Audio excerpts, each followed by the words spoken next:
إن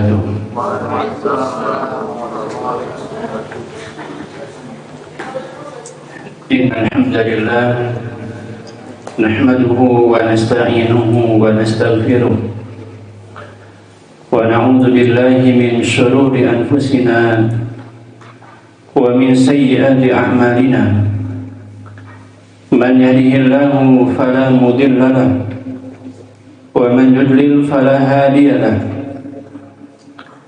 أشهد أن لا إله إلا الله وحده لا شريك له وأشهد أن محمدا عبده ورسوله يا أيها الذين آمنوا اتقوا الله حق تقاته ولا تموتن إلا وأنتم مسلمون يا أيها الناس اتقوا ربكم الذي خلقكم من نفس واحدة وخلق منها زوجها وبث منهما رجالا كثيرا ونساء واتقوا الله الذي تساءلون به والأرحام إن الله كان عليكم رقيبا يا أيها الذين آمنوا اتقوا الله وقولوا قولا سديدا يصلح لكم أعمالكم ويغفر لكم ذنوبكم ومن يطع الله ورسوله فقد فاز فوزا عظيما أما بعد فإن أصدق الحديث كتاب الله وخير الهدي هدي محمد صلى الله عليه وسلم وشر الأمور محدثاتها وكل محدثة بدعة وكل بدعة ضلالة وكل ضلالة في النار. Ma'asyiral muslimin, ikhwani fillah wa akhwati fid din, rahimani wa rahimakumullah. Alhamdulillah, kita bersyukur kepada Allah Subhanahu wa taala atas segala nikmat yang telah Allah taala berikan kepada kita. Sungguh sangat banyak sekali kenikmatan yang telah Allah Ta'ala berikan kepada kita, yang apabila kita berusaha menghitung-hitung kenikmatan tersebut, demi Allah kita tidak akan sanggup untuk menghitungnya. Allah Ta'ala berfirman, wa in ta'udu ni'matallahi la tuhsuha. Apabila kalian berusaha menghitung-hitung kenikmatan yang Allah Ta'ala berikan kepada kalian, niscaya kalian tidak akan sanggup untuk menghitungnya. Di antara kenikmatan yang Allah Ta'ala berikan kepada kita yang terbesar adalah nikmat Islam dan nikmat iman. Karena seseorang tidak mungkin bisa beriman kecuali dengan nikmat dan atas izin Allah Subhanahu wa taala. Allah Ta'ala berfirman, "Wa ma kana li nafsin an tu'mina illa bi idznillah." Tidaklah seorang jiwa bisa beriman kecuali dengan izin Allah Subhanahu wa taala. Di antara kenikmatan juga yang patut untuk kita syukuri adalah nikmat kita bisa berada di tempat ini dalam rangka menjalankan salah satu syiar dari syiar-syiar Islam, ya, terutama di bulan Ramadan ini, ya. Nabi SAW memerintahkan kita untuk melakukan i'tikaf.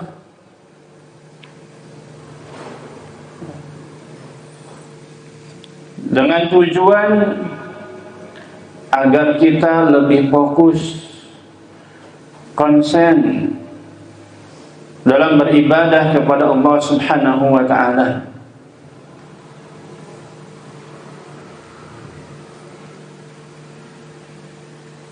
Yang dengannya mudah-mudahan kita mendapatkan satu malam yang disebutkan ibadah yang kita lakukan di malam itu lebih baik daripada ibadah yang kita lakukan selama 1000 bulan.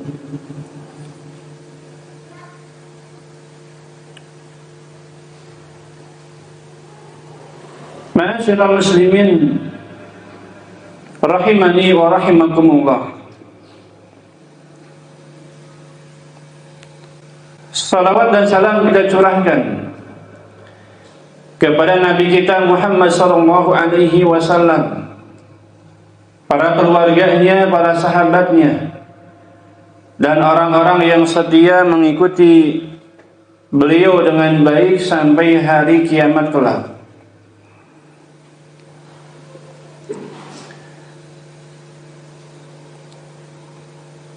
Ma'asyiral muslimin rahimani wa rahimakumullah. Tidak lama lagi kita akan mengakhiri bulan Ramadan. Bukan berarti berakhirnya bulan Ramadan, berakhir pula ibadah dan amalan yang kita lakukan selama di bulan Ramadan ini. Ingat, kita wajib beribadah kepada Allah Subhanahu wa ta'ala sampai kita diwafatkan oleh Allah Subhanahu wa ta'ala. Allah Ta'ala berfirman, wa'bud rabbaka hatta ya'tiyakal yakin. Sembahlah, beribadahlah kepada Rabbmu sampai datang kepadamu sesuatu yang pasti, yaitu kematian. Jadi seorang mukmin,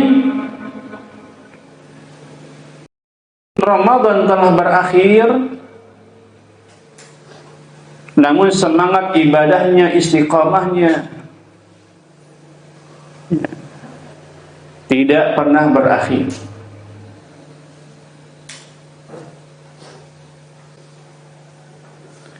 Seorang mukmin sudah sepatutnya terus meminta kepada Allah keistiqomahan. Dan itulah yang kita minta dalam salat kita, minimal 17 kali dalam sehari melalui doa ihdinas siratal mustaqim. Ya Allah, tunjukilah kami jalan yang lurus. Ini pertanda kita butuh untuk terus istiqomah. Meskipun kita telah mengakhiri bulan Ramadan.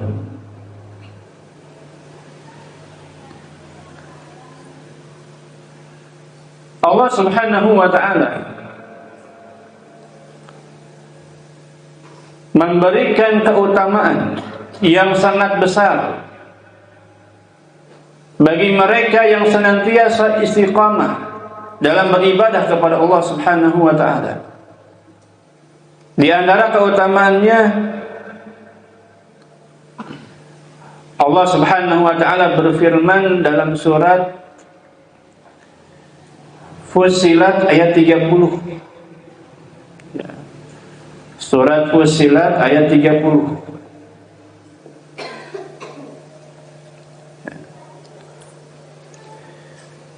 Innal ladzina qalu rabbuna Allah thumma istaqamu tatanazzalu alaihimul malaikah alla takhafu wa la tahzanu wa abshiru bil jannati allati kuntum tu'adun. Ya. Fussilat ayat 30.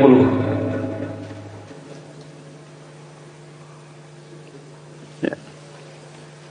Allah Subhanahu wa taala berfirman, innal ladzina qalu rabbuna Allah. Sesungguhnya orang-orang yang mengatakan Rabb kami adalah Allah Subhanahu wa taala. Tsumma istaqamu, kemudian mereka istiqamah. Apa keutamaannya? Tatanazzalu alaihimul malaikah. Di akhir hayat mereka, ketika mereka menghadapi sakaratul maut, para malaikat turun kepada mereka. Para malaikat turun.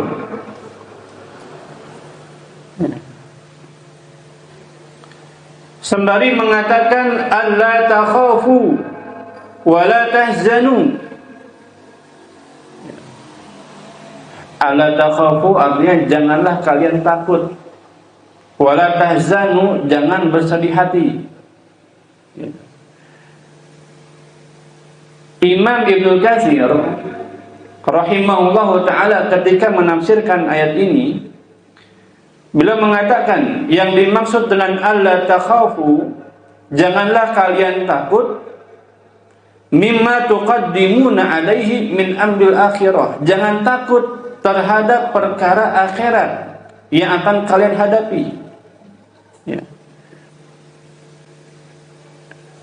Insyaallah dimudahkan oleh Allah Subhanahu wa ta'ala. Wala tahzanu, dan jangan bersedih hati. Kata beliau, ala ma khalaftumuhu min amri dunya, jangan sedih hati terhadap perkara dunia yang akan kalian tinggalkan.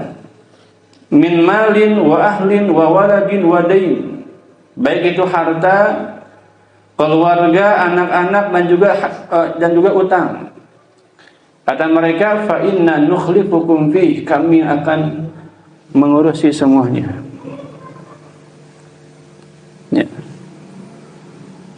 Kemudian kata Allah Subhanahu wa ta'ala, wa abshiru bil jannati allati kuntum tu'adun. Ya. Bergembiralah dengan surga yang telah dijanjikan oleh Allah Subhanahu wa ta'ala kepada kalian. Ya. Ini keutamaan yang sangat besar yang akan didapatkan oleh orang-orang yang senantiasa istiqamah dalam beribadah kepada Allah Subhanahu wa ta'ala. Istiqamah di atas tauhid, istiqamah di atas ketaatan kepada Allah, istiqamah dalam mengerjakan perintah-perintah Allah Subhanahu wa ta'ala. Ini di antara penafsiran para ulama ketika mereka menafsirkan ayat ini. Dan ketika Al-Hasan Al-Basri rahimahullah ta'ala membaca ayat ini, beliau selalu berdoa kepada Allah Subhanahu wa ta'ala, Allahumma anta rabbuna farzuqnal istiqamah. Ya Allah, engkau adalah Rabb kami, maka karuniakanlah kepada kami keistiqamahan. Ya. Karena istiqamah itu merupakan salah satu karamah seorang kekasih Allah Subhanahu wa ta'ala. Semua kita insya Allah bisa menjadi waliullah, kekasih Allah. Ya. Asalkan kita senantiasa berusaha untuk istiqamah dalam beribadah kepada Allah Subhanahu wa ta'ala. Ya. Sebagaimana yang disebutkan oleh Syekhul Islam Ibnu Taimiyah rahimahullah, wa annal karamah luzumul istiqamah, dan bahwa karamah seorang wali Allah, kekasih Allah, adalah dengan senantiasa istiqamah.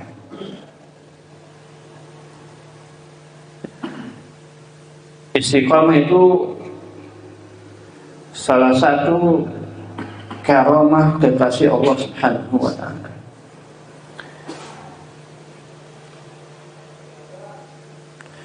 Disebutkan dalam kitab Hilyatul Auliya, karya Abu Nu'aim Al-Asbahani, bahwa Wahab bin Munabbih rahimahullah ta'ala pernah mengatakan, marra rajulun abid ala rajulin abid. Seorang ahli ibadah berjalan melewati ahli ibadah yang lain, dan dia kagum kepada ahli ibadah ini. Wahab bin Munabbih bertanya, malaka, apa yang terjadi denganmu? Orang ini menjawab, ajibtu min fulan annahu qad balagha min ibadatihi wa malat bihi dunya. Aku kagum terhadap si fulan ini karena ibadahnya luar biasa, sampai-sampai dia meninggalkan kehidupan dunia, gitu.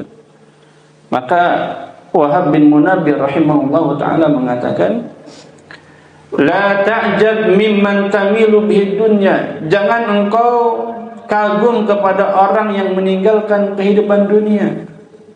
Walakin i'jab mimman istaqama. Akan tetapi kagumlah kepada orang yang senantiasa istiqamah di atas ketaatan, di atas ibadah tauhid.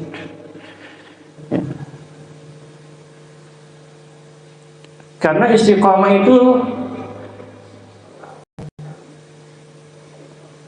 merupakan karomah kemuliaan seorang kekasih Allah Subhanahu wa ta'ala.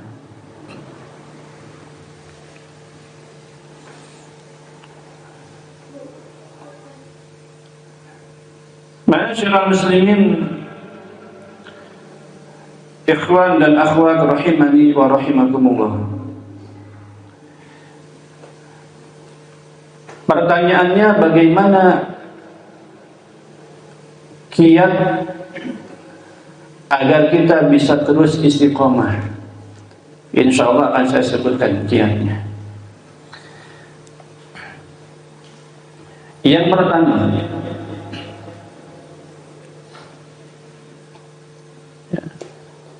ada beberapa kiat yang insya Allah akan disebutkan. Yang pertama, selalu berdoa kepada Allah, karena istiqamah itu hidayah darinya.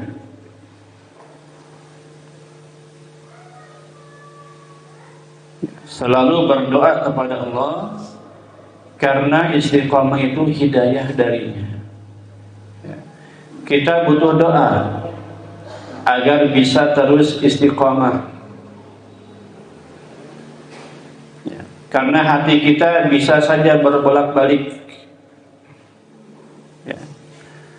Oleh karena itu, doa yang paling sering Nabi SAW panjatkan adalah, ya muqallibal qulub, tsabit qalbi ala dinik. Ini doa yang paling sering dipanjatkan oleh Nabi SAW. Padahal kita tahu Nabi itu orang yang paling baik agamanya, orang yang paling bersih hatinya, Nabi SAW. Tapi beliau senantiasa meminta kepada Allah Subhanahu wa ta'ala, berdoa kepada Allah, ya muqallibal qulub, tsabit qalbi ala dinik. Sampai-sampai istri beliau yang bernama Ummu Salamah radhiyallahu anha bertanya kepada beliau, ya Rasulullah, ma li aktsari du'aika ya muqallibal qulub tsabit qalbi ala dinik. Wahai Rasulullah, kenapa engkau ini sering berdoa dengan doa ya muqallibal qulub tsabit qalbi ala dinik? Ya. Maka Nabi SAW menjawab, ya Umma Salamah, innahu laisa adamiyun illa wa qalbuhu baina usbu'aini min asabi'illah, faman syaa aqama wa man syaa azagha. Ya, kata Nabi SAW, wahai Ummu Salamah, yang namanya hati manusia itu berada di antara jari jemari Allah. Siapa yang Allah kehendaki, Allah jadikan dia istiqomah. Dan siapa yang Allah kehendaki, Allah jadikan dia sesat, berpaling. Ya. Hati kita itu ada di tangan Allah Subhanahu wa ta'ala. Dalam riwayat yang lain Nabi SAW bersabda, innal quluba biyadillah yuqallibuha kaifa syaa. Sesungguhnya hati ini berada di tangan Allah. Allah yang akan membolak-balikan sekehendaknya.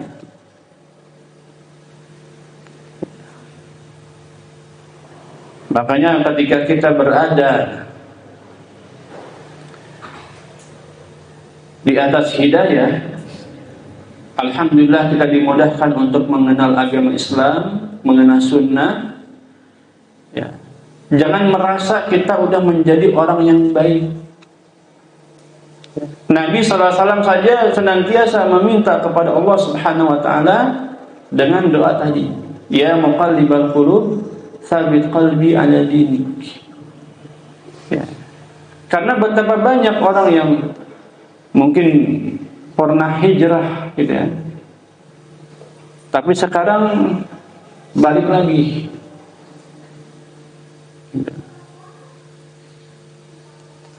Allah Subhanahu wa ta'ala membolak-balikan hati seseorang. Ya. Oleh karenanya hendaknya kita senantiasa berdoa kepada Allah Subhanahu wa ta'ala. Ya. Dengan doa yang diajarkan oleh Nabi SAW, dengan doa yang senantiasa dipanjatkan oleh Nabi SAW, ya muqallibal qulub tsabit qalbi ala dinik. Atau kita berdoa kepada Allah dengan doa-doa yang disebutkan dalam Al-Quranul Karim, minta keistiqomahan, diantaranya Rabbana afrij alaina sabra wa tsabbit aqdamana gitu. Wa tsabbit aqdamana maksudnya adalah kokohkanlah langkah-langkah kami. Atau doa yang disebutkan dalam surat Ali Imran di halaman pertama, Rabbana la tuzigh qulubana ba'da idh hadaitana wa hab lana min ladunka rahmah innaka antal wahhab. Ini kita minta agar senantiasa diberikan keistiqomahan. Rabbana la tuzigh qulubana. Ya Allah, janganlah Engkau jadikan hati kami condong kepada kesesatan. Ba'da idh hadaitana, setelah sebelumnya Engkau memberikan hidayah kepada kami. Wa hab lana min ladunka rahmah, dan anugerahkanlah rahmat dari sisimu, innaka antal wahhab, karena sesungguhnya Engkau adalah pemberi karunia. Ya. Kita senantiasa berdoa kepada Allah Subhanahu wa ta'ala. Ya, terutama di bulan Ramadan ini, bulan yang mustajab untuk kita berdoa kepada Allah Subhanahu wa ta'ala. Ya. Bahkan disebutkan 24 jam selama Ramadan ini waktu mustajab. Ya. Banyak berdoa kepada Allah Subhanahu wa ta'ala. Ya. Ketika puasa ini waktu mustajab, ketika buka puasa waktu mustajab, ketika sahur waktu mustajab. Ya. Minta kepada Allah Subhanahu wa ta'ala. Ya. Karena doa yang kita panjatkan di hari-hari ini, ya insya Allah dikabulkan oleh Allah Subhanahu wa ta'ala. Ya. Oleh karenanya di dalam surat Al-Baqarah, ketika Allah Subhanahu wa ta'ala menjelaskan tentang fikih puasa, ya, surat Al-Baqarah ayat 183 sampai 187 ya, mengenai fikih puasa. Di tengah-tengah Allah Subhanahu wa ta'ala menyelipkan ayat tentang doa. Ya, kata Allah, wa idza sa'alaka ibadi anni fa inni qarib. Ya, ujibu da'watad da'i idza da'an falyastajibu li wal yu'minu bi la'allahum yarshudun. Ya. Di tengah-tengah penjelasan mengenai puasa, Allah Subhanahu wa ta'ala menyebutkan ayat tentang doa. Ya. Kata Imam Ibnu Katsir rahimahullahu taala, ini menunjukkan bahwa ketika kita puasa, doa kita mustajab atau dikabulkan oleh Allah Subhanahu wa taala. Ya. Senantiasa berdoa kepada Allah Subhanahu wa taala. Ya, jangan sia-siakan waktu-waktu terbaik ini. Kemudian yang kedua, di antara kiat agar kita bisa terus istiqamah, ya, yaitu berusaha menjaga keikhlasan dalam ibadah. Berusaha menjaga keikhlasan dalam ibadah. Ya. Jadi ibadah yang dilakukan ikhlas karena Allah Subhanahu wa taala itu ibadah yang diperintahkan. Ya. Ibadah yang dilakukan ikhlas karena Allah, ya, itulah yang diperintahkan. Sebagaimana Allah Subhanahu wa taala berfirman, "Wa ma umiru illa liya'budullaha mukhlishina lahud-din." Ya. Kita ini tidak diperintahkan kecuali untuk beribadah kepada Allah dengan ikhlas. Ya. Dan amalan yang kita lakukan tidak akan diterima kecuali dengan dua syarat. Yang pertama ikhlas karena Allah, yang kedua al-mutaba'ah, sesuai dengan tuntunan Rasulullah sallallahu alaihi wasallam. Gitu. Ini dua syarat diterimanya amal ibadah kita. Ya. Maka kalau kita ingin istiqamah dalam beribadah, harus kita ikhlaskan.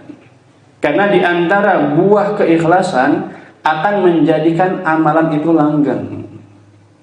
Ya. Di antara buah keikhlasan akan membuat amal itu langgeng atau istiqamah. Ya, sebagaimana disebutkan oleh Syekhul Islam Ibnu Taimiyah rahimahullahu taala. Beliau mengatakan, "Wa ma la yakunu lahu la yanfa'u wa la yadumu." Ya. Segala sesuatu yang tidak diniatkan ikhlas karena Allah, maka kata beliau la yanfa', tidak akan bermanfaat, wa la yadum, dan tidak akan langgeng, tidak akan istiqamah. Ulama yang lain memiliki istilah makana lillahi yabqa. Segala sesuatu kalau kita niatkan karena Allah pasti akan langgeng. Ya. Contoh kecil. Contohnya, kalau kita mencintai seseorang karena Allah pasti langgeng. Suami istri saling mencintai karena Allah, insya Allah langgeng. Bukan karena kecantikan, bukan karena kegantengan, ya, tapi cintanya karena Allah Subhanahu wa taala. Insya Allah langgeng. Demikian pula ibadah. Kalau ibadah yang kita kerjakan di bulan Ramadan ini ikhlas karena Allah, insya Allah setelah Ramadan kita pun tetap mengerjakan ibadah tersebut. Ya. Puasa kita, qiyamul lail kita, bacaan Al-Quran kita, zikir kita, sedekah kita, kalau semuanya kita ikhlaskan karena Allah, setelah Ramadan, ya, kita pun masih mengerjakan amalan-amalan tersebut. Oleh karena itu, ketika Nabi SAW menyebutkan, ya, hadis tentang puasa, Nabi SAW mengatakan apa? Man shoma Ramadan imanan wa ihtisaban. Ihtisab itu mengharapkan pahala dari Allah Subhanahu wa taala, ikhlas. Nabi juga mengatakan man qama Ramadan imanan wa ihtisaban. Nabi juga mengatakan man qama Lailatul Qadri imanan wa ihtisaban. Ya, jadi puasa ini mengajarkan kita tentang keikhlasan. Ya, karena di antara buah keikhlasan akan membuat amalan itu langgeng atau istiqamah. Ya. Jadi apapun yang kita kerjakan harus kita niatkan karena Allah Subhanahu wa taala.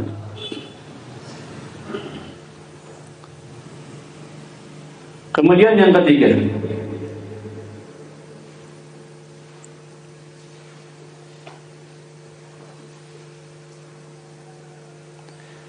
di antara kiat istiqomah yaitu dengan kita senantiasa membaca Al-Quran. Dengan kita senantiasa membaca Al-Quran. Ya. Di dalam Al-Quranul Karim, Allah Subhanahu wa ta'ala menyebutkan di antara tujuan diturunkannya Al-Quran adalah untuk mengokohkan hati orang-orang yang beriman. Ya. Disebutkan dalam surat An-Nahl ayat 102. Surat An-Nahl ayat 102. Ya, ini di antara tujuan diturunkannya Al-Quran, yaitu untuk mengokohkan hati orang-orang yang beriman. Allah Ta'ala berfirman, "Qul nazzalahu ruhul qudus min rabbika bil haqq." Katakanlah Al-Quran itu diturunkan oleh Ruhul Kudus, malaikat Jibril alaihissalam, dari Rabbmu dengan benar.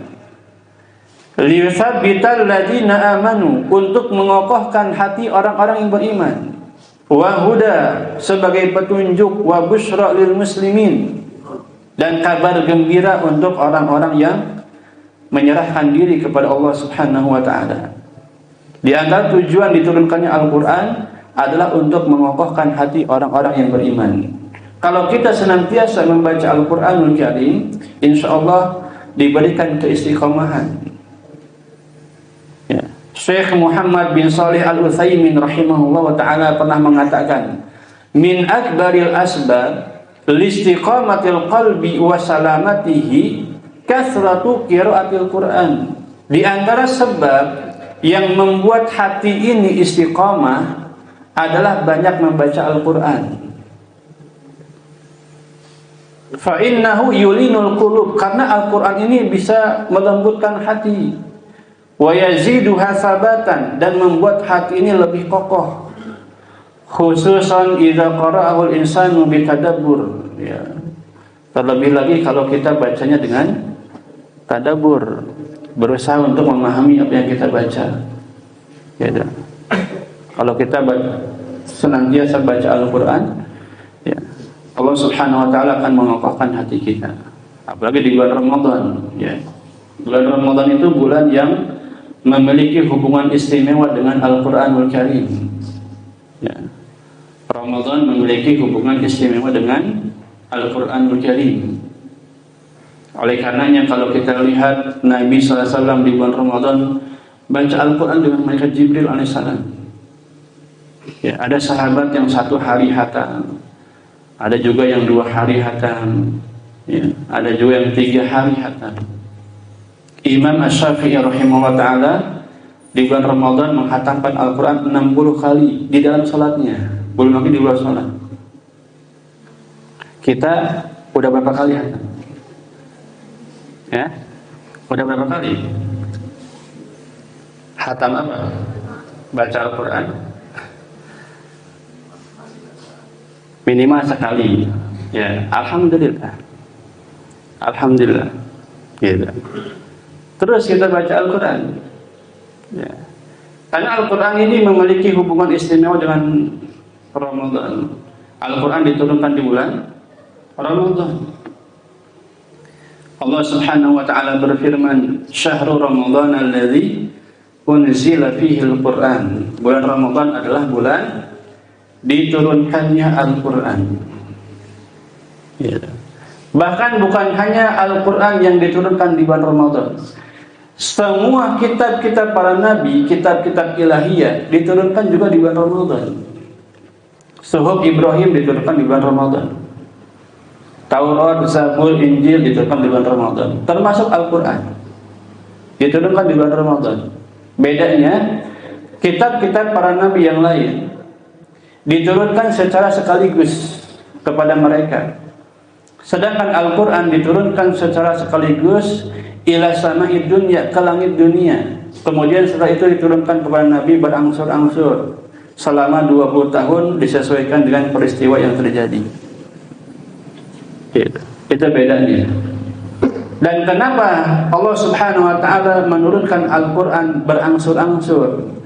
Tujuannya untuk mengokohkan hati Nabi sallallahu alaihi wasallam. Ini tujuannya. Tujuannya untuk mengokohkan hati Nabi sallallahu alaihi wasallam. Disebutkan dalam surat Al-Furqan ayat 32. Al-Furqan ayat 32. Bisa dibaca nanti. Allah Ta'ala berfirman, wa qala alladziina kafaru, ya, berkatalah orang-orang yang kafir, laula nuzila alaihi al-Qur'an jumlatan wahidah, kenapa Al-Qur'an itu tidak diturunkan kepada Nabi sekali turun saja? Kata Allah Subhanahu wa taala, kadzalika linutsabbita bihi fuadak, demikianlah supaya kami perkuat hatimu dengannya. Warattalnahu tartila, dan kami membacakannya secara tartil, ya, teratur dan benar, gitu. Ya. Tujuannya untuk mengokohkan hati Nabi sallallahu alaihi wasallam. Gitu. Ya, karena emang Al-Qur'an itu bisa membuat hati ini kokoh, lebih istiqomah. Ya. Ya. Dan kalau kita membaca Al-Qur'anul Karim, kita akan mendapatkan berbagai macam keutamaan, kebaikan. Ya. Bahkan satu hurufnya saja dibalas dengan 10 kebaikan. Bukan satu ayat, bukan satu surat, tapi satu huruf. Dan kebaikan di sini umum. Ya. Mungkin berkaitan dengan dunia, dengan akhirat. Ya. Kalau kita senantiasa dekat baca Al-Qur'an terus, kita akan mendapatkan berbagai macam kebaikan. Ya. Dan segala sesuatu akan menjadi yang terbaik dengan Al-Qur'anul Karim. Ya, segala sesuatu akan menjadi yang terbaik dengan Al-Qur'anul Karim. Kalau kita ada hubungannya dengan Al-Qur'an, pasti dia yang terbaik, gitu. Ya. Malaikat Jibril alaihissalam turun bawa Al-Qur'an. Malaikat Jibril menjadi malaikat terbaik. Al-Qur'anul Karim turun kepada Nabi kita Muhammad SAW. Beliau menjadi manusia terbaik. Al-Qur'anul Karim turun kepada umat Islam. Umat Islam menjadi umat terbaik. Al-Qur'anul Karim turun di bulan Ramadan. Bulan Ramadan menjadi bulan terbaik. Al-Qur'anul Karim turun di malam Lailatul Qadar. Lailatul Qadar menjadi malam terbaik. Bahkan disebutkan Lailatul Qadri khairun min alfi syahr, lebih baik daripada 1000 bulan. Jadi kalau kita dekat dengan Al-Qur'an, insyaallah kita akan menjadi yang terbaik. Dan Nabi mengatakan khairukum man ta'allama al-Qur'an wa 'allama. Sebaik-baik kalian adalah orang yang belajar Al-Qur'an dan mengajarkannya. Ya. Jadi segala sesuatu kalau ada kaitannya dengan Al-Qur'an, dia akan menjadi yang terbaik insyaallah. Ya. Terutama di bulan Ramadan ini kita terus baca Al-Qur'anul Karim, ya. Minimal 1 kali khatam tidak masalah. Ya, minimal 1 kali khatam tidak masalah. Nah, kemudian yang berikutnya, di antara kiat agar kita terus istiqamah yaitu dengan kita memilih teman yang soleh. Ya, karena teman bergaul itu sangat penting, yang bisa memudahkan kita untuk terus istiqamah. Ya, teman yang soleh itu sangat penting, ya.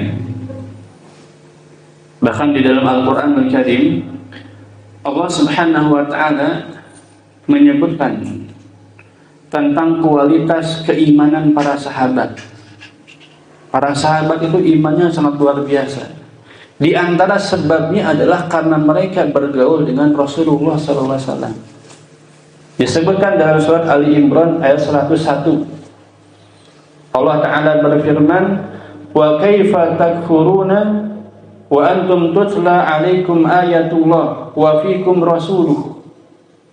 Ali Imran ayat 101. Dan bagaimana mungkin kalian para sahabat kafir sementara ayat-ayat Allah itu diturunkan kepada kalian dan kalian bergaul dengan Rasulullah Sallallahu Alaihi Wasallam. Di tengah-tengah ada Rasulullah.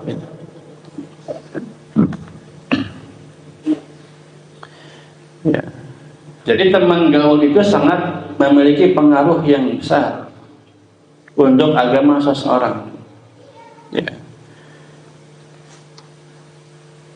Di dalam hadis Nabi Sallallahu Alaihi Wasallam mengatakan, al-mar'u ala dini khalilih, falyanzur ahadukum man yukhalil.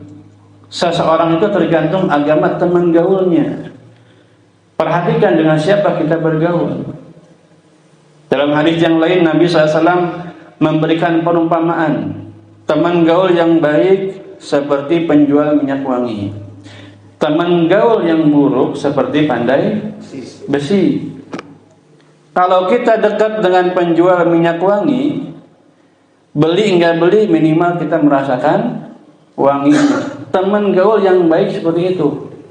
Meskipun kita bukan orang yang baik, ketika kita bergaul dengan dia, kita akan mendapatkan keberkahannya.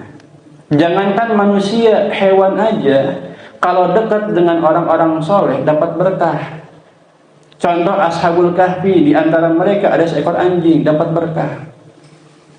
Itu hewan, apalagi manusia. Ini di dunia, apalagi di akhirat nanti. Teman gaul yang baik bisa memberikan syafaat, narik kita dari neraka ke surga. Al-Hasan Al-Basri rahimahullah ta'ala mengatakan, istaghfiru minal asdiqail mu'minin fa inna lahum syafa'atan yawmal qiyamah. Perbanyaklah teman-teman yang beriman, karena mereka punya syafaat di hari kiamat nanti. Ya. Bergaul dengan orang yang soleh dapat berkahnya. Ya. Teman gaul yang buruk diumpamakan seperti pandai besi. Kalau kita dekat pandai besi, baju kita bisa kebakar, atau badan kita kebakar, atau minimal kita merasakan baunya yang gak enak. Demikian teman yang buruk, kalau kita dekat dia, kita mendapatkan keburukannya. Ada orang, dia baik orangnya, tapi karena dia orangnya supel, ya, jadi bergaul dengan siapa aja, akhirnya dia bergaul dengan orang yang buruk. Temannya minum khamr, ketangkap polisi, ikut ketangkap juga dia, meskipun dia nggak minum. Ini bahayanya sebenarnya. Karena dia bergaul dengan orang yang buruk, yang minum khamr, akhirnya ikut ketangkap juga. Padahal dia nggak minum sama sekali. Ya.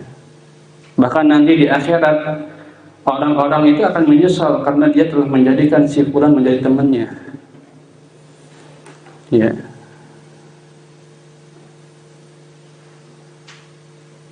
Kita akan menyesal ketika kita tidak bergaul dengan orang-orang yang soleh, ya. Jadi teman gaul itu memiliki pengaruh yang sangat besar, ya. Pepatah Arab pernah mengatakan as-sahib sahib. Teman itu bisa menarik, entah menarik kepada kebaikan atau menarik kepada keburukan. As-sahib sahib, ya. Dan teman yang baik itu dikatakan oleh Syekh Shalih Al-Fauzan, dia lebih baik daripada diri kita sendiri. Ya, teman baik itu yang soleh, dia lebih baik daripada diri kita sendiri. Beliau mengatakan al-akhus salih khairun laka min nafsika. Teman gaul yang soleh lebih baik daripada dirimu sendiri. Kata beliau, li'anna nafsaka ammaratun bisu, karena diri kita ini, ya, tabiatnya nyuruh untuk berbuat keburukan. Sedangkan teman yang baik nggak pernah nyuruh kecuali kepada kebaikan. Jadi dia lebih baik daripada diri kita sendiri. Bahkan ada ulama yang mengatakan teman baik itu, teman yang soleh lebih baik daripada keluarga kita. Ya. Mereka mengatakan ikhwanukum khairun min ahlikum. Teman yang soleh kalian itu lebih baik daripada keluarga kalian. Karena kalau keluarga mungkin yang diingatkannya apa? Masalah dunia. Ya kan? Contoh misalkan nge-WA, Abi jangan lupa beras habis, ya. Abi jangan lupa ini itu habis. Kalau teman yang baik ngingetinnya apa? Ada kajian, ya. Nasihat-nasihat, gitu. Benar. Ikhwanukum khairun min ahlikum. Teman kalian yang soleh itu lebih baik daripada keluarga kalian. Ini ulama yang mengatakan seperti itu. Karena yang mereka ingatkan adalah tentang akhirat, bukan tentang dunia. Nah. Ma'asyiral muslimin rahimani wa rahimakumullah. Ya, ini diantara kiat agar kita terus bisa istiqomah di atas ketaatan, ya. Terutama setelah kita berakhir dengan bulan Ramadan. Ya, mungkin ini saja yang dapat saya sampaikan. Ya. Kalau ada yang mau bertanya silakan. Kalau ada yang mau bertanya, silakan. Ya, mangga Pak.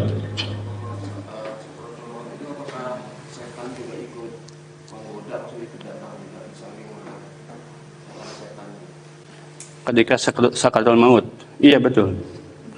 Ketika sakaratul maut, syaitan juga datang untuk menggoda kita. Ya, disitulah peran istiqomah. Ketika seseorang itu senantiasa istiqomah, ya, dia akan diwafatkan di atas kebaikan. Ya, ketika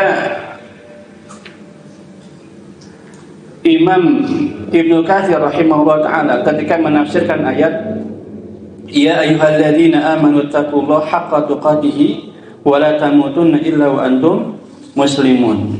Wahai orang-orang yang beriman, bertakwalah kepada Allah dengan takwa yang sebenar-benarnya.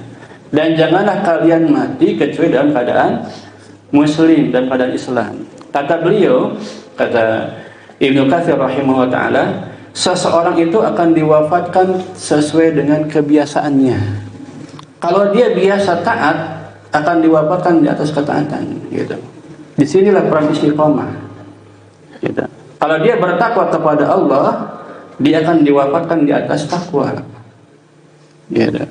Dia nggak bisa digoda oleh syaitan nanti, ya. Tapi kalau dia ahli maksiat, ya, dia bisa tergoda, gitu. Nah, wallahu a'lam bishawab. Ada lagi yang lain? Mungkin ibu-ibu ada pertanyaan?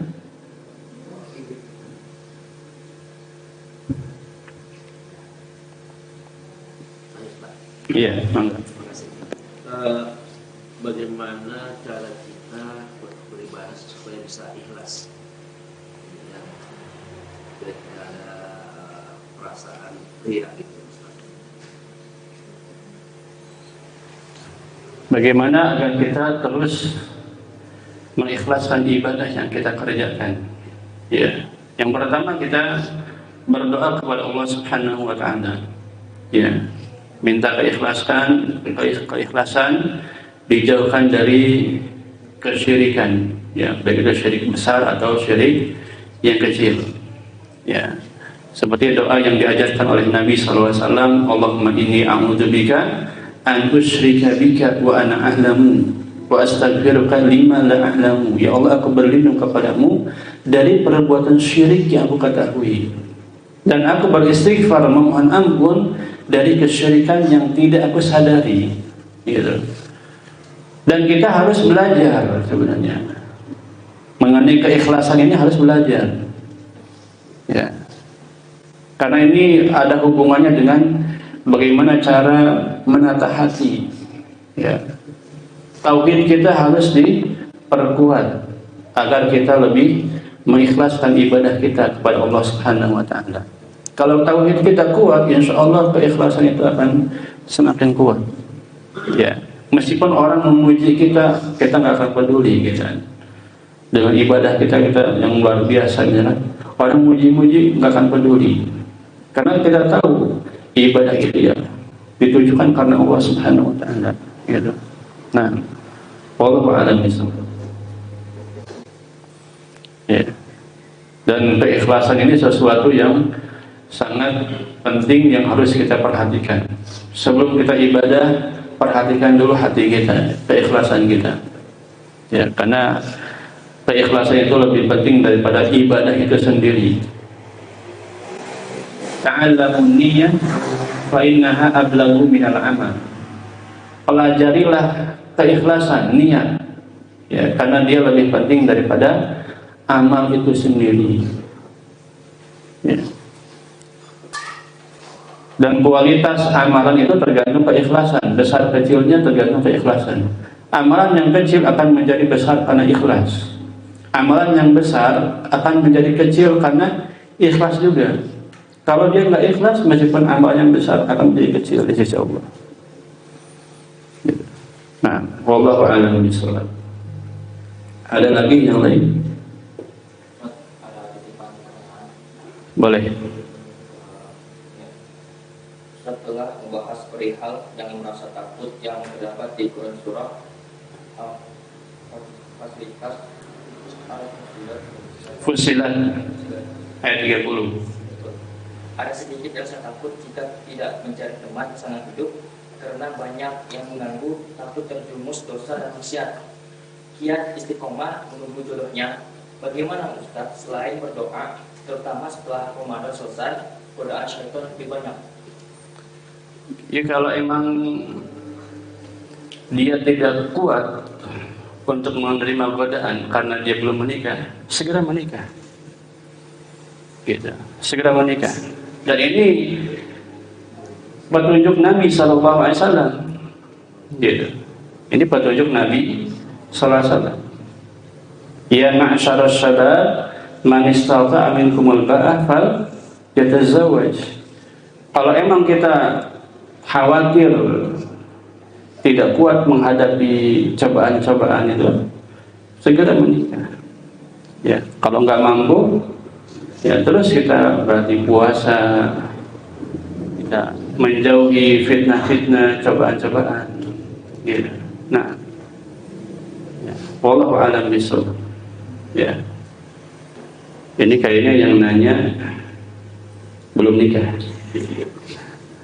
Nah. Iya Pak. Perihal puasa Syawal. Iya, boleh. Di Syawal itu kalau tidak dilakukan secara berturut-turut, itu mana yang lebih baik daripada turut gitu. Soalnya kan kalau yang apalagi kalau hari pertama saat baru masuk banyak. Nah, puasa Syawal itu tidak mesti berturut-turut. Ya, tidak mesti. Yang penting 6 hari di bulan Syawal. Ya, nggak mesti berturut-turut 1 minggu kita puasa gitu. Yang penting 6 hari selama di bulan Syawal. Keutamaannya kan?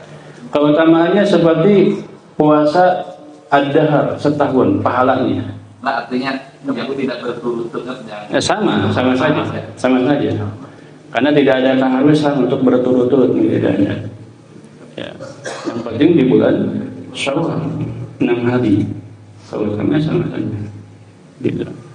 Dan kita bisa mencari-cari waktu yang pas untuk puasa. Karena mungkin setelah Ramadan akan banyak acara gitu kan, biasanya sebenarnya godaannya banyak. Benar. Iya. Masih banyak itu, iya. Nah, ada lagi yang lain? Nah. Perihal dalam memilih kemarin kita berusaha untuk mencari teman-teman yang soleh, sedangkan di lingkungan kerja sekarang kita berbaur dengan ya orang-orang yang mungkin ada beberapa orang fasik atau yang lainnya. Bagaimana itu Ya seperlunya aja, seperlunya aja. Kita mencari teman yang gaul yang soleh, bukan berarti kita itu menjauhi mereka yang tidak soleh, bukan seperti itu. Ya kita tetap bermuamalah seperlunya. Kalau kita kerja bersama mereka, ya seperlunya, sebatas rekan kerja seperti itu. Tapi tidak dijadikan sebagai teman duduk, gitu. Teman kita yang akrab gitu. Nah, seperlunya saja. Ya, dalam bermuamalah Nabi SAW bermuamalah dengan orang kafir, Yahudi dan seterusnya. Tidak masalah. Gitu. Nah. Waalaikumsalam warahmatullahi wabarakatuh.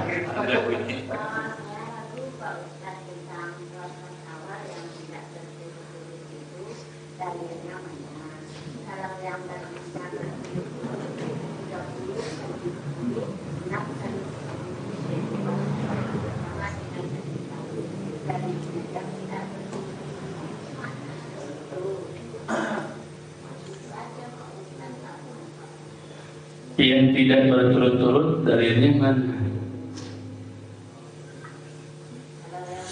Setahu saya tidak ada, Bu. Setahu saya tidak ada penjelasan mengenai keharusan berturut-turut puasa Syawal. Ya, selama itu bulan Syawal kita puasa 6 hari kapanpun boleh di bulan Syawal, dan tidak ada ketentuan harus berturut-turut, tidak ada. Ya. Karena di dalam hadis itu disebutkan secara apa? Secara umum. Yang berturut-turut itu maksudnya bukan puasa 6 hari berturut-turut, hari ini sampai 6 hari, bukan. Itu bukan maksudnya. Ya. Disebutkan dalam hadis Nabi SAW bersabda, "Man shoma Ramadan thumma atba'ahu sittan min Syawalin kana kasiyamid dahr." Barang siapa yang puasa Ramadan diikuti dengan 6 hari, maksudnya berturut-turut puasa Ramadan langsung puasa Syawal 6 hari. Tapi puasa Syawal enggak harus berturut-turut. Ya. Enggak harus berturut-turut. Kata Nabi, kana kasiyamid dahr. Pahalanya seperti puasa setahun, gitu. Nah, di dalam hadis tidak disebutkan harus berturut-turut, ya, umum. Ya, Nabi mengatakan siapa yang puasa Ramadan kemudian diikuti dengan puasa 6 hari di bulan Syawal, ya, pahalanya seperti puasa setahun. Ya, karena satu kebaikan itu dibalas 10 oleh Allah Subhanahu Wa Taala. Ramadan 1 bulan dibalas 10 jadi 10 bulan. Ya, 6 hari jadi 60 hari 2 bulan, gitu. Setahun. Nah, kalau di bertepatan dengan hari Senin, hari Kamis, apakah itu juga boleh, nggak apa-apa. Masih punya ini ya, apa namanya? Ya, imbalannya gitu. Iya, berarti kita niatkannya banyak. Ya, puasa Senin juga, puasa Syawal juga, gitu. Asalkan jangan puasa Syawal sama qadha diniatkan sama, nggak boleh. Yang wajib dengan yang sunnah tidak boleh digabung niatnya. Yang sunnah dengan yang sunnah boleh. Meskipun itu lebih dari 1, 2, 3 dan seterusnya boleh. Ya, puasa Syawal bertepatan dengan hari Senin, bertepatan dengan juga Ayyamul Bid misalkan, tidak masalah. Kita dapat pahala semuanya. Boleh. Nah, wallahu a'lam bishawab. Ada lagi yang lain? Iya, terkenal. Berkaitan dengan hukum sholat tarawih, Pak, kalau kita tidak sholat tarawih, apa hukumnya, Pak? Kalau kita tidak sholat tarawih, apa hukumnya? Rugi kita. Meskipun sholat tarawih hukumnya sunnah, nggak wajib. Kalau kita tinggalkan rugi. Kenapa rugi? Kita nggak dapat ampunan Allah Subhanahu Wa Taala. Man qama Ramadan imanan wa ihtisaban ghufira lahu ma taqaddama min dzanbihi. Ya, kenapa rugi? Enggak sholat tarawih berjamaah, kita nggak dapat pahala sholat semalam suntuk. Ya, gitu. Kalau di masyarakat kita biasanya Yang sunnah itu mereka bilang ya sunnah ini nggak masalah. Gitu. Yang sunnah itu maksudnya diamalkan dapat pahala, ditinggalkan nggak apa-apa. Ya. Ini keliru. Karena yang sunnah pun harus dilakukan. Sebagaimana yang makruh harus kita tinggalkan. Itu kesalahan masyarakat kita. Mereka bilang ini makruh, mereka boleh kerjakan. Enggak. Yang makruh pun harus ditinggalkan seperti yang haram. Yang sunnah juga harus dilakukan seperti yang wajib. Bedanya kalau wajib ada hukumannya, kalau kita tinggalkan, yang sunnah enggak. Gitu. Tapi sama-sama harus ditinggalkan, harus dikerjakan. Kalau kita tinggalkan, apa manfaatnya disyariatkan ini yang sunnah? Gitu. Gitu. Yang sunnah pun harus kita kerjakan. Ya. Sekarang kita rubah mindset kita. Kalau kita dapat, kalau yang sunnah itu, kalau kita kerjakan dapat pahala, kalau kita tinggalkan kita rugi, gitu aja mindsetnya sekarang itu. Karena pahalanya besar sekali. Ya, orang kalau kita sholat tarawih, pahalanya dapat ampunan Allah. Berjamaah dapat pahala sholat sembahyang suntuk. Ya, besar sekali. Dan di bulan Ramadan kita diperintahkan untuk menyempurnakan ibadah puasa ini dengan sholat tarawih, dengan kita sedekah dan baca Al-Qur'anul Karim. Ya, sehingga ibadah puasa kita sempurna gitu. Nah, wallahu a'lam bishawab. Maaf. Iya. Wajib sama sunnah itu kan kalau di masjid itu terutama masjid yang umum ya kadang-kadang masbuk ya ba'diyah. Karena ditepuk jadi imam itu berarti nggak sah ya kali ya. Orang suka nepuk gitu ya. Lagi Orang jadi imam tiba-tiba. nah, ini kekeliruan juga. Ya, jadi tiap makmum itu tidak bisa dijadikan menjadi imam. Kalau kita telat, ada makmum yang masbuk, ya jangan dijadikan imam. Kita aja sholat sendiri, gitu. Sholat sendiri. Atau kalau ada yang lain, kita bikin jamaah. Ya, berjamaah dan yang lain. Tapi yang paling kuat, setelah jamaah pertama nggak ada lagi jamaah yang kedua. Jadi yang paling kuat. Berarti kalau kita telat, sholat sendiri. Ya, pendapat yang paling kuat setelah jamaah pertama nggak ada jamaah yang kedua, ketiga nggak ada. Kalau kita telat datang ke masjid udah beres, tapi sholat sendiri. Tidak menjadikan orang masbuk sebagai imam, tidak. Ya, makmum itu tidak bisa dijadikan imam. Ya, yang menjadi kesalahan apa? Pas begitu dia menjadi imam, suaranya dikerasin lagi. Keliru juga. Karena dia makmum, bukan imam. Ya. Nah, wallahu a'lam bishawab. Di belakang kita gimana Ustaz? Apa? Misalnya kita, Ada orang lain. Kita seperti makmum aja. biasa aja itu. Biasa aja. Tapi kita seperti makmum, tidak merubah menjadi imam. Biasanya kan kalau begitu kita lagi masbuk, ada yang nepuk, akhirnya kita dikeraskan suara baca Al-Fatihahnya. Berarti kita jadi imam, gitu. Tetap kita jadi makmum aja. Takbirnya pun kita tetap nggak usah keraskan hasilnya. Biasa aja. Karena kita tetap makmum bukan imam. Nah, wallahu a'lam bishawab. Gimana Ustaz dengan yang kalau salah hadisnya ada Al-Quran Ustaz, yang Nabi ada yang terlambat datang sudah selesai sholat, diminta untuk Sedekah. ya sedekah. Sedekah berjamaah lagi gitu. Iya, yang benar itu seperti itu. Bagi orang yang mau, kalau nggak mau jangan dipaksa. Jadi di zaman Nabi, setelah jamaah Nabi selesai, ada datang belum sholat. Akhirnya agar dia dapat pahala berjamaah, ada sahabat yang lain yang mau sedekah berjamaah sama dia. Gitu. Itu bagi yang mau aja. Ya, nggak mau pun nggak masalah. Gitu. Pertanyaan lain lah Ustaz. Hubungannya tadi dengan tarawih. Kan ada kebiasaan kita di Indonesia ini mengundang buka puasa. Sering karena kita ikut buka puasa, susah dulu salat tarawih, apalagi kalau di rumah atau pas buka puasa itu tidak siapkan untuk salat tarawih. Bagaimana hukumnya menolak undangan ini? Menolak undangan buka puasa tidak masalah. Lebih bagus daripada Lebih bagus daripada nggak salat tarawih. Tidak masalah. Undangan yang wajib untuk kita hadiri hanya walimah. Selain itu nggak wajib. Selain itu tidak wajib. Apalagi bukber, buka berdua. Iya. di mall lagi. Iya, buka di mall. Maghribnya, isanya, tarawehnya, aduh rugi banget.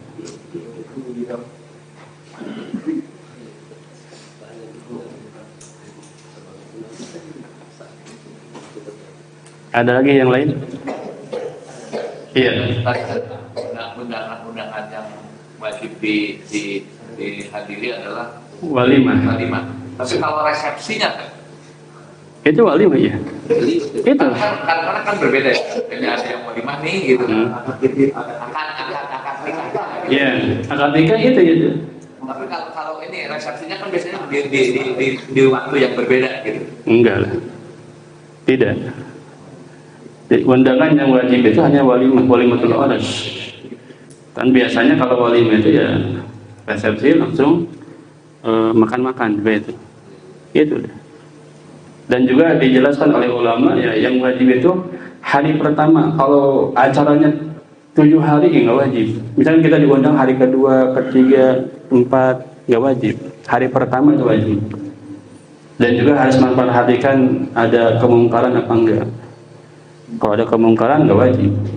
Ikhtilat atau kalau acaranya di gedung-gedung biasanya makannya berdiri, ya, nggak disediain tempat duduk ya. Nah, ya, tafadhal. Ustaz, perkembangan yang dalam kau contohkan kami kepada kesempatan Quran Surah Al-Imran ayat 3 ayat 8, jika ujian ini selalu ada di depan mata dalam lingkungan pekerjaan, besar kemungkinan bisa terjadi ikhtilat. Bagaimana solusi menjauhkan hati terhindar dari kesesatan tersebut? Selain keluar, ada perjanjian bisa selesai pekerjaan jika ada yang mati dari pekerjaan tersebut, Ustaz. Ini mengenai pekerjaan. Ya. Tentang jangan kau contohkan di kami. Iya. Ya berarti kalau emang dia nggak bisa meninggalkan pekerjaannya, ya dia terus berdoa kepada Allah. Ya berusaha untuk menjauhi semaksimal mungkin yang namanya fitnah, cobaan dan seterusnya. Ya. Ya tapi kalau dia tetap berada di tempat itu ya sulit biasanya. Karena untuk apa namanya terus istiqomah ya kita harus menjauhi tempat-tempat yang apa terdapat fitnah gitu. Nah, wallahu a'lam. Ada lagi yang lain silakan.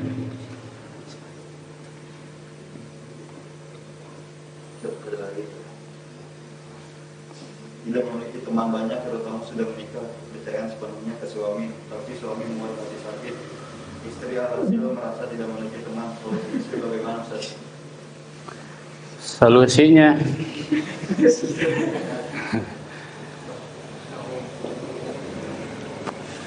solusinya ya apa? Menasihati suami.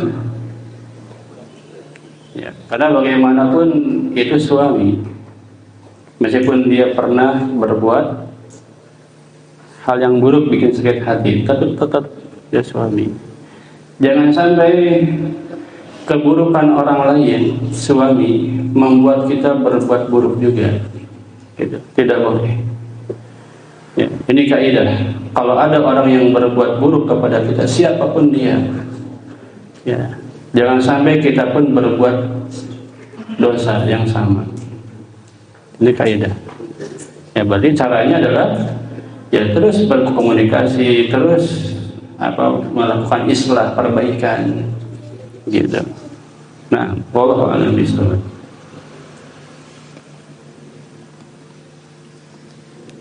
Saya kira cukup sampai di sini ya. Mudah-mudahan apa yang kita pelajari pada hari ini bermanfaat.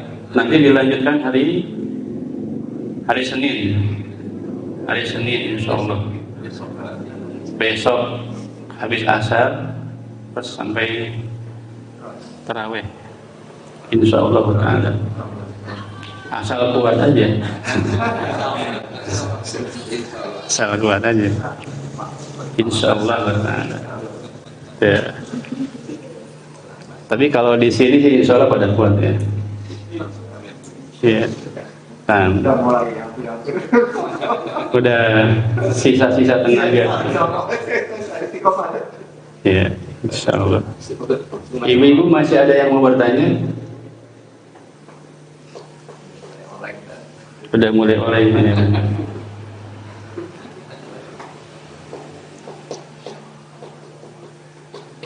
Ya, kalau tidak ada, kita cukupkan sampai di sini. Mudah-mudahan apa yang kita pelajari pada hari ini bermanfaat dan bisa kita amalkan. Kita tutup.